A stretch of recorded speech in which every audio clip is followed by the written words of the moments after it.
শুভেচ্ছা জানাচ্ছি আমরা মাহফিলের ইন্তেজামিয়া কমিটি এবং কেউ ভাই কেউ আসবো না এই মনোনয়ন দিতে আসলাম কেন ভাই ভাই মনোনয়ন দিতে কেন রব্বিল আলামিন আর-রাহমানির রহিম মালিক ইয়াউমিদ্দিন ইyyaka না'বুদু না জানি এগুলি সব ওই যে অনেক ছবি তুলছে অনেক ছবি তুলছি ভাই দেখ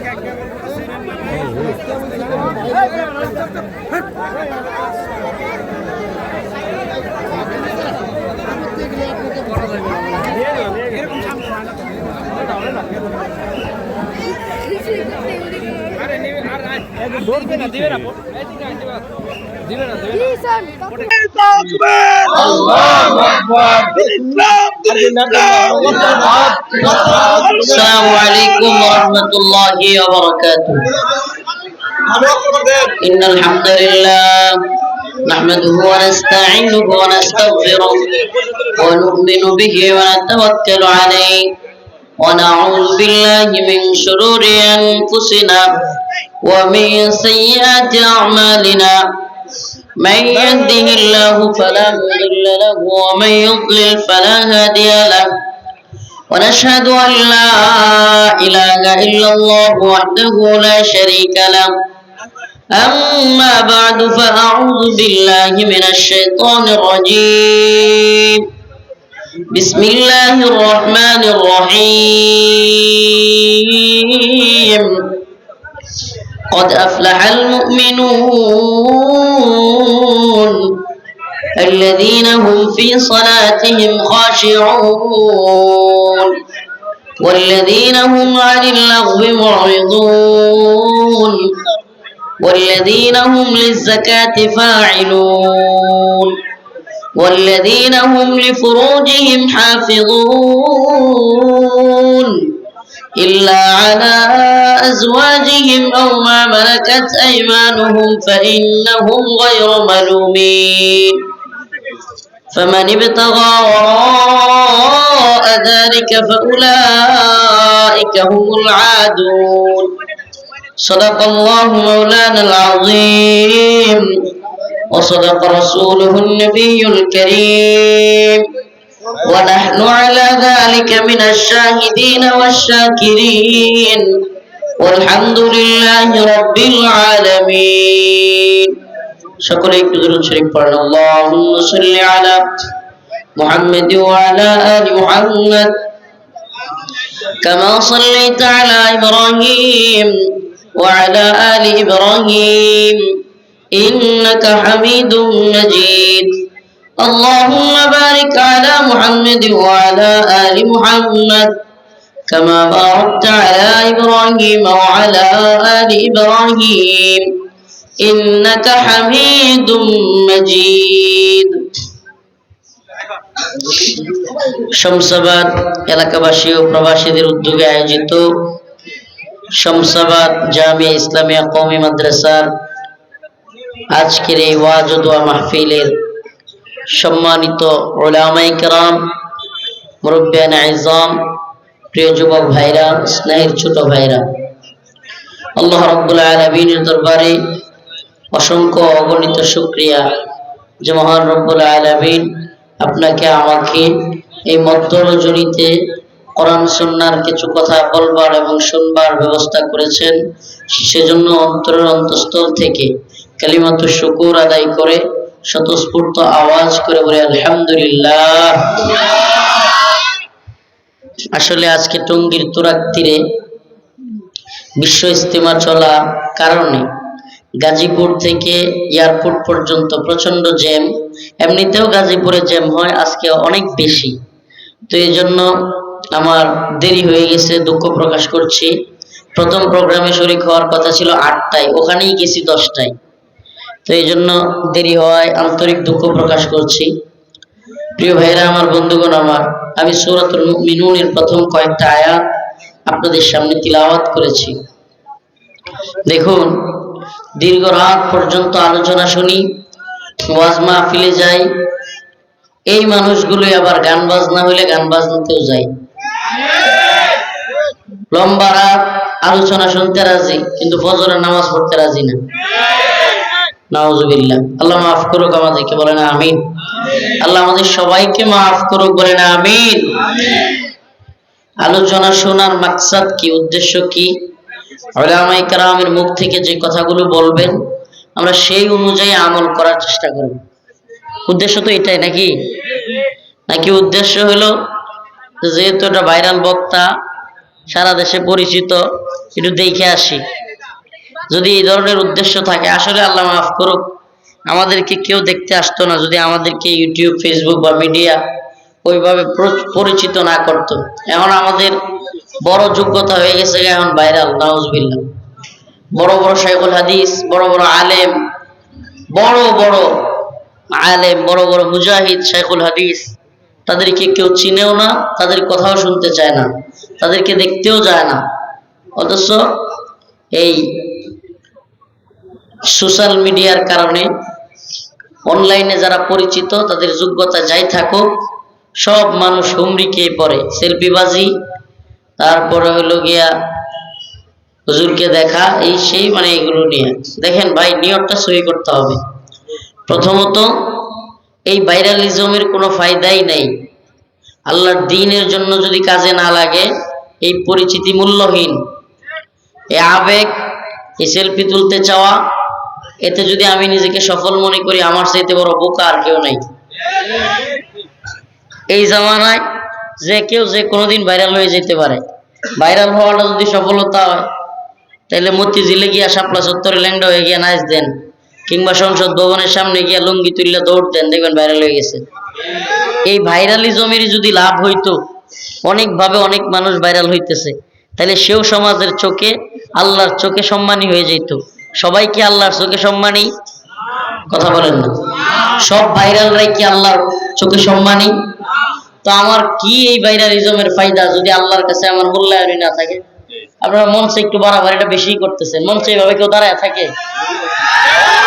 আসতে এই নেতামির মানে কি? হ্যাঁ, যুব সমাজ একবারে গদবাদা বক্তব্য পাইছেন, চুপ, একবারে চুপ প্লিজ, কেউ কথা বলবে না। আপনারা এত হাসাহাসি করেন, নাউজুবিল্লাহ। আমরা কি তাদেরকে ছোট করার জন্য কথা বলছি? এটাই আমাদের সবচেয়ে বড় সমস্যা। আমাদের সবচেয়ে বড় সমস্যা,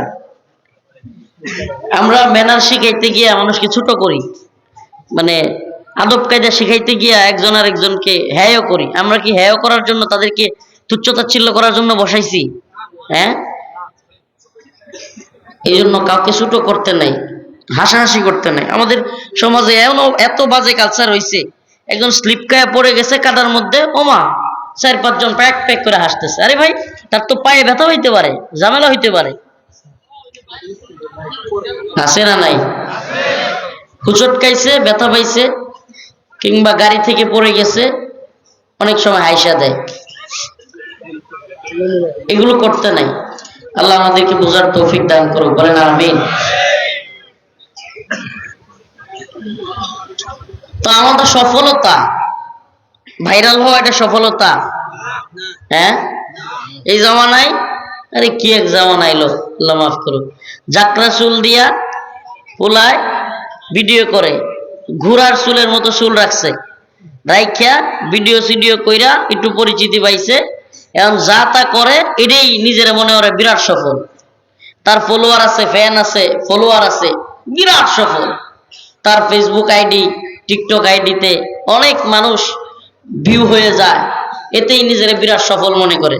আর ওইদিকে নামাজ পড়া ছেলে, ভালো পড়াশোনা করা ছেলে হীনমন্যতায় ভুগতেছে। আরে আমার কোনো ফ্যান ফলোয়ার নাই, আমার কেউ চিনে না।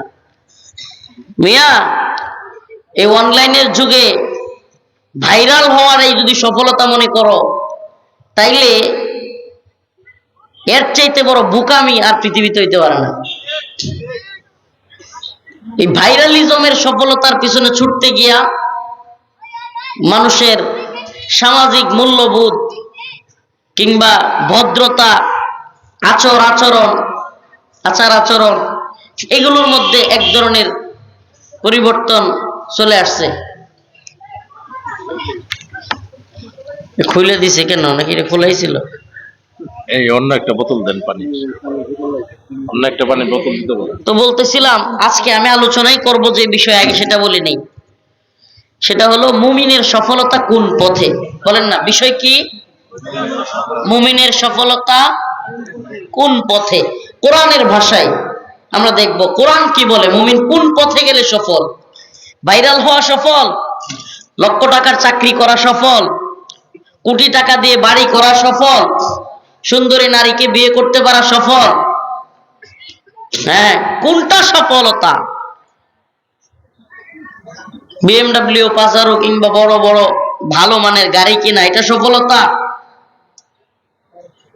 দুইটা চারটা ভাই ভাতিজা সন্তান বিদেশে থাকা, লক্ষ লক্ষ টাকার মালিক হওয়া, এগুলো সফলতা আল্লাহর চোখে? আসুন না দেখি আল্লাহ কোরআন কি বলে। ইয়া আইয়ুহান নাস ইন্না খালাকনাকুম মিন যাকারিন ওয়া উনসা ওয়া জাআলনাকুম শুউবান ওয়া ক্বাবাইলা লিতাআরাফু ইন্না আকরামাকুম ইনদাল্লাহি আতকাকুম। আল্লাহ রাব্বুল আলামিন বলেন, ইয়া আইয়ুহান নাস ইন্না খালাকনাকুম মিন যাকারিন ওয়া উনসা, হে মানুষ তোমাদেরকে আমি একটা পুরুষ এবং একটা নারী থেকে সৃষ্টি করেছি। ওয়া জাআলনাকুম শুউবান ওয়া ক্বাবাইলা লিতাআরাফু, তোমাদেরকে বিভিন্ন দলে, বিভিন্ন গোত্রে, বিভিন্ন ভাষায়, বিভিন্ন আঞ্চলিকতায় তোমাদেরকে আমি সৃষ্টি করেছি। কেউ কালো, কেউ সাদা, কেউ শ্যামলা, কেউ নাইজেরিয়ান, আফ্রিকান, কেউ নাইজেরিয়ান, কেউ আফ্রিকান, কেউ চাইনিজ, কেউ রাশিয়ান, কেউ জাপানি, কেউ বাঙালি, কেউ ইন্ডিয়ান, কেউ দেখতে কালো, কেউ দেখতে সাদা, বিভিন্ন রঙে বর্ণে তোমাদেরকে পাঠানো হয়েছে। কিন্তু জেনে রাখো, আমি আল্লাহর কাছে কে আফ্রিকান, কে কালো, কে সাদা, কে লম্বা, কে বেটে, কে মোটা, কে চিকন, এগুলো আমি আল্লাহর কাছে সম্মানিত হওয়ার মাপকাঠি নয়। আমি আল্লাহর কাছে সম্মানিত হওয়ার মাপকাঠি হলো ইন্না আকরামাকুম ইনদাল্লাহি আতকাকুম, যে ব্যক্তি আল্লাহকে যত বেশি ভয় করবে সে ব্যক্তি আল্লাহর কাছে তত বেশি সম্মানী। কার ফলোয়ার কত বেশি ফেসবুকে, ইউটিউবে, আহা কি মাপার যন্ত্র আইলো রে। এখন মানুষ আরেকজনকে মাপে যে ওই লোকটা কেমন সফল কিংবা ওই লোকের অবস্থান কি, এটা মাপে তার ফেসবুকে ফলোয়ার কতজন, ইনস্টাগ্রাম কিংবা সোশ্যাল মিডিয়ায় তার ফলোয়ার কতজন, এটা দিয়ে এখন মানুষকে বিবেচনা করে। নাউজুবিল্লাহ, এটা কি বিবেচনার বস্তু হইলো? এদেশে অনেক নর্তকীদের পৃথিবীতে অনেক ফলোয়ার আছে, তাহলে এটা কি তার সফলতার দিক?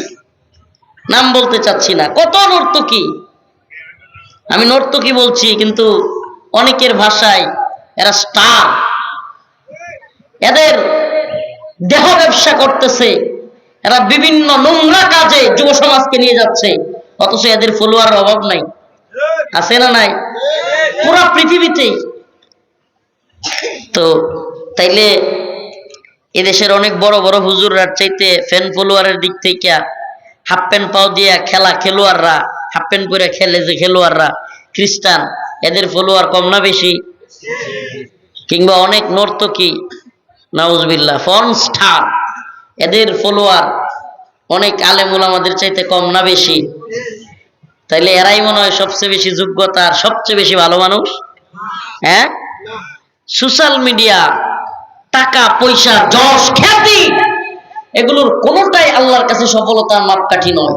লক্ষ টাকার চাকরি, কোটি টাকার বাড়ি গাড়ি, সুন্দরী নারী, অনেক জমির মালিক, এগুলোর কোনোটাই আল্লাহর কাছে সম্মানিত হওয়ার মাপকাঠি নয়।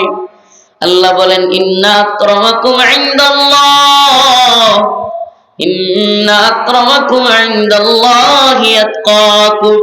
হে মানুষ, তোমার ফ্যান ফলোয়ার না থাকতে পারে, তোমার টাকা পয়সা বাড়ি গাড়ি না থাকতে পারে, কিন্তু আল্লাহর সাথে তাআল্লুক মা আল্লাহ যদি থাকে, ওই বড় হুজুর, বড় সেলিব্রিটি, বড় বক্তা, বড় মুফতি, বড় শাইখুল হাদিস, বড় খেলোয়াড়, বড় দলের নেতা, বড় নেত্রী, তার চাইতে তুমি যদি রিকশাওয়ালাও হও, দিন মজুর হও, দিন আনো দিন খাও, তোমার কোনো ব্যাংক ব্যালেন্স নাই, কিন্তু তুমি আল্লাহর হুকুম পালন করো, নামাজ পড়ো, হালাল হারাম মেনে চলো, বউটাকে পর্দায় রাখো, আল্লাহর কাছে ওই বড় দলের নেতা, বড় মুফতি, বড় সেলিব্রিটি, বড় বক্তার চাইতে তোমার মর্যাদা আল্লাহর কাছে অনেক বেশি।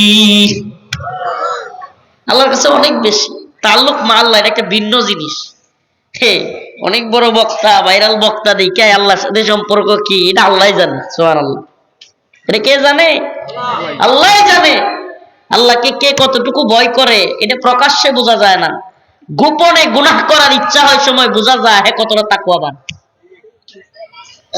কার তাকওয়ার দৌড় কতটুকু, আল্লাহর ভয় কার অন্তরে কতটুকু আছে, এটা প্রকাশ্যে নামাজি দেখায়া বোঝানোর বিষয় না, প্রকাশ্যে রোজা রাখা বোঝানোর বিষয় না। তবে হ্যাঁ, এটাও সত্য, তাকওয়ার দাবি যারা করবে এরা নামাজি, এটা বুঝে না। নামাজ যারা পড়ে না, ও তাকওয়ার কথা বললে লাভ নেই। আমি মনে হয় বুঝাইতে পারিনি। ওই চায়ের স্টলে গেলে তাবলীগের ভাইয়েরা যখন দাওয়াত দিতে যায়, আসসালামু আলাইকুম, কেমন আছেন, আমরা একদিন ছিলাম না, একদিন থাকবো না, আসেন না মসজিদে নামাজ চলতেছে, আপনাদের মসজিদে আসতে হচ্ছে, আসেন না মসজিদে নামাজটা পড়েন। মোল্লা, তুমি নামাজ পড়লে গিয়েছে, তোমার চাইতে আমার তাকওয়া বেশি। তা কত আর কয় না, তোর চাইতে আমার ইমানের শক্তি বেশি, যাবে না নামাজ পড়া। আছে না নাই? তোমার ইমানের দৌড় কতটা আছে, তোমারে চায়ের স্টল থেকে মসজিদে নিতে পারে না, তোমার এই ইমান তোমার জাহান্নাম থেকে জান্নাতে নিব? হ্যাঁ, তোমার যে ইমান চায়ের স্টল থেকে মসজিদ পর্যন্ত নিতে পারে না, আল্লাহ মাফ করুক, সেই ইমান তোমার জাহান্নাম থেকে জান্নাতে নিবে?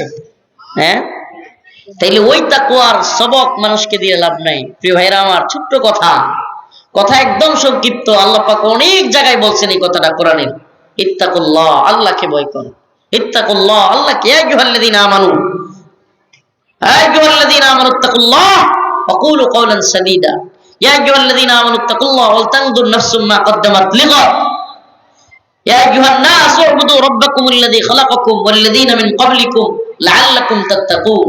খালি তাকওয়ার কথা, সুবহানাল্লাহ, মুত্তাকি হওয়ার কথা, আল্লাহর ভয়। এটা একটা কঠিন জিনিস। কোন আইন, প্রশাসন, আদালত, বিচার কিচ্ছু লাগবে না যদি আল্লাহর বিচারের ভয় অন্তরের মধ্যে থাকে। এ ব্যক্তি জীবনে কোনোদিন ঘুষ খাবে না যদি আল্লাহর ভয় থাকে, সুদ খাবে না আল্লাহর ভয় থাকলে, দুর্নীতি করবে না আল্লাহর ভয় থাকলে, জুলুম করবে না আল্লাহর ভয় থাকলে, ফাহিশা কাজে জড়াবে না আল্লাহর ভয় থাকলে, অন্যের জমি দখল করবে না আল্লাহর ভয় থাকলে, ঠিক কি ঠিক না? মাদক সেবন করবে না আল্লাহর ভয় থাকলে, পতিতালয়ে যাবে না আল্লাহর ভয় থাকলে। সুবহানাল্লাহ, আল্লাহর ভয়, ইত্তাকুল্লাহ, আল্লাহর ভয়। আমরা কি আল্লাহকে ভয় করি কি না? বলেন না, করি? আল্লাহর ভয়। আল্লাহ আপনি আমাদের সবার ভিতরে আপনার ভয় ঢুকাইয়া দেন। আল্লাহ আপনি সব করতে পারেন, পৃথিবীর কেউ আপনাকে মাইনাস করে কিচ্ছু করতে পারে না। সুবহানাল্লাহ। তো সফলতা কোন পথে? আজকের আলোচনা মুমিনের সফলতা। আসেন আমরা একটু দেখি আল্লাহর কোরআন কি বলে সফলতার কথা। আমাদের বাস্তব দুনিয়াবি সফলতা আমরা যেভাবে দেখি, আল্লাহ মাফ করুক আমাদেরকে, এই দুনিয়ায় যার টাকা বেশি, যার পয়সা বেশি বেশি, একটু যশ খ্যাতি আছে, তারাই মানুষ সম্মান করে, ঠিকই ঠিক না? তারাই মানুষ সম্মান করে। তারে ইসলামিক মাহফিল বলেন, মসজিদ কমিটিতে বলেন, মাদ্রাসা কমিটিতে বলেন, সব জায়গায় নিয়ে যা। কেন? কারণ টাকা দরকার। তার যোগ্যতা কি? তার টাকা। তার যোগ্যতা সে তাকওয়া বানায়, এই জন্য না। আরে ভাই, মসজিদ কমিটিগুলোর মধ্যে তাকওয়ার ভিত্তিতে কে নামাজি, কে পাঁচ ওয়াক্ত নিয়মিত নামাজ পড়ে, ওইটার দিকে কমিটি হয় না। মাদ্রাসা কমিটিগুলো এভাবে হয় না। মাহফিল কমিটি এভাবে হয় না। কোন জায়গায় তাকওয়ার বালাই নেই, সব জায়গায় একটাই উদ্দেশ্য, তাকওয়ার দরকার নাই, দরকার হলো যারে দিমো এর বান্ডেল আসেনি। আল্লাহ আমাদেরকে মাফ করুক, বলেন আমিন। এই উদ্দেশ্য থেকে, এই অবস্থা থেকে পরিত্রাণের উপায় কি? পরিত্রাণের উপায় দুনিয়াদারদেরকে সম্মান না দিয়ে আল্লাহ ওয়ালাদেরকে সম্মান দেয়া। দুনিয়াদারদেরকে না, আল্লাহ ওয়ালাদেরকে সম্মান দিতে হবে। রাজি আছেন ইনশাআল্লাহ?